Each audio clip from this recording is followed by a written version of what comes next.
Hello everyone.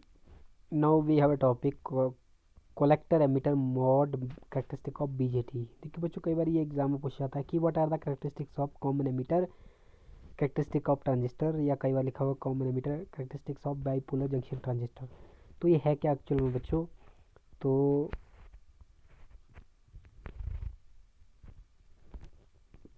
देखिए ये क्या है, the variation of base current जिसको हम IB से डिनोट करते हैं विद बेस एमिटर वोल्टेज जिसको हम VEB से डिनोट करते हैं eight constant collector emitter voltage VCE is called input characteristic of common emitter transistor. इसका मतलब क्या हुआ, देखिए बच्चों हम दो चीज़ों में वेरिएशन देख रहे हैं।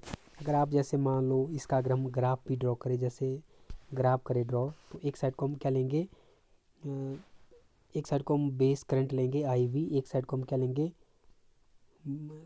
एक साइड को लेंगे हम emitter voltage sorry emitter base voltage. दोनों में वेरिएशन देखिए, कांस्टेंट हम क्या रखेंगे, VCE कलेक्टर एमीटर वोल्टेज। तो ये क्या कहलाते हैं हमारे पास कॉमन एमीटर इन कॉमन एमीटर करेक्टरिस्टिक्स ऑफ इन ट्रांजिस्टर इनपुट करेक्टरिस्टिक्स बोल सकते हम इनको, input characteristics of common emitter bipolar junction transistor. ठीक है, तो वही लिखा है देखिए बच्चों, the variation of base current with base emitter voltage at constant collector emitter voltage is called input characteristics of common emitter transistor. Clear है? तो ये डायग्राम दिया है देखिए बच्चों, इसमें यहाँ पर अगर आप इस डायग्राम को देखें तो इसमें इफ़ यू जज the transistor, which type of transistor is this is NPN transistor. क्योंकि देखिए बच्चों इसमें एरो बाहर की तरफ है, यहाँ पे एरो बाहर की तरफ है, इसका मतलब कि ये NPN ट्रांजिस्टर है। यहाँ पे देखिए हम बेस के साथ हमने एक मीटर लगाया जो कि करंट बेस करंट को मेज़र करेगा। वोल्टेज हमने बेस और एमीटर के अक्रॉस हमने ये वोल्टेज लगाई है VBE बेस एमीटर वोल्टेज। और दूसरी साइड हम देखें तो कलेक्टर को मेज़र करने के लिए हमने यहाँ पे एक मीटर लगाया है जिससे हम कलेक्टर करंट को मेज़र करेंगे। और यहाँ पे हमने वोल्टेज को मेज़र करने के लिए कलेक्टर और मीटर के बीच में वोल्टेज को मेज़र वोल्ट मीटर लगाया जिसको हमने लिया VCE कलेक्टर मीटर वोल्टेज। ठीक है, उस तरह से हमने यहाँ पे देखिए, यहाँ पे हमने बैटरी शुरू में बैटरी लगाई है बेस मीटर के साथ VBB, और यहाँ पे लास्ट में VCC में बैटरी लगाई वेरिएबल एक यहाँ से अभी वोल्टेज की वैल्यू वेरी करेगी। ठीक है, साथ में रेजिस्टेंस लगाया है। तो इस तरह का ये सर्किट डायग्राम आपने याद रखना है। देखिए सर्किट डायग्राम देखिए बच्चों तभी आपको याद रहेंगे जब आप इनको 6-7 बार इनको ड्रॉ करते रहेंगे। जब भी टाइम लगे तो आप इसको ड्रॉ करते रहेंगे। और इस डायग्राम में देखिए बच्चों, इस डायग्राम में आपको मेंशन किया है, करंट की डायरेक्शन को भी मेंशन किया है। देखो IB की ऐसे, कलेक्टर की ऐसे। ठीक है, इस तरीके से आपने इन एरोज़ को भी ध्यान रखना है कि किस साइड को बेस करंट जाएगी, किस साइड को कलेक्टर करंट जाएगी। तो इस तरह से आपने इसको याद रखना है। ठीक है, तो दूसरा बच्चों इसकी जो आउटपुट कैरेक्टरिस्टिक्स है वो क्या होती है, the variation of collector current IC and with collector emitter voltage at constant base current is called output characteristics. इसमें देखो बच्चों हमने क्या किया, जैसे हमने मान लो ग्राफ हम बनाए। देखिए इस बच्चों इसका एग्ज़ाम में आपके प्रैक्टिकल भी होता है इस टॉपिक का एक एक्सपेरिमेंट होता है, तो वहाँ से भी आप इसको कर सकते हैं। अगर आपको आप इसमें उसमें ये ग्राफ ड्रॉ करेंगे तो इसमें देखो बच्चों हम किन दो चीज़ों में वेरिएशन देख रहे हैं। एक तो कलेक्टर करंट के बीच में वेरिएशन देख रहे हैं IC, दूसरा base collector emitter voltage VCE के बीच में हम डिफरेंस देख रहे हैं। कांस्टेंट क्या रह रही है, कांस्टेंट हम क्या रख रहे हैं, इसमें कांस्टेंट हम क्या रख रहे हैं, अगर आप इसमें देखें तो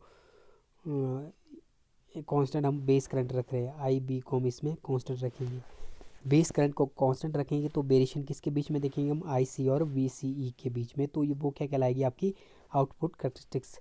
इनको बच्चों आपने इस तरह से याद रखना है। तो इनपुट कैरेक्टरिस्टिक्स देखिए बच्चों, जिसको हम RI से डिनोट करते हैं, RI से डिनोट करेंगे हम इसको मैथमेटिकली आप ऐसे लिखेंगे, delta VBE upon delta IB bracket के बाहर BCE का मतलब ब्रैकेट के बाहर का मतलब BCE को आप कांस्टेंट रख रहे हैं। The ratio of base emitter voltage to base current, base emitter voltage और बेस करंट के बीच में जो रेशियो होगी at constant output voltage. Constant output voltage का मतलब जो कलेक्टर एमीटर वोल्टेज उसको हम आउटपुट वोल्टेज भी कहते हैं। तो ये क्या कहलाएगी, input resistance, is called input resistance. Clear है। तो दूसरा है देखिए बच्चों आउटपुट रेजिस्टेंस।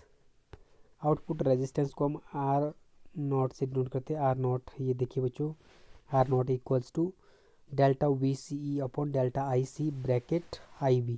इसका मतलब क्या हुआ बच्चों, ये कलेक्टर एमीटर वोल्टेज में वेरिएशन, कलेक्टर एमीटर वोल्टेज और IC के बीच में क्या वेरिएशन है।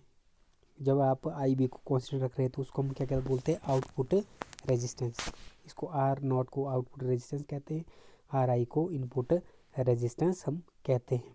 क्लियर है।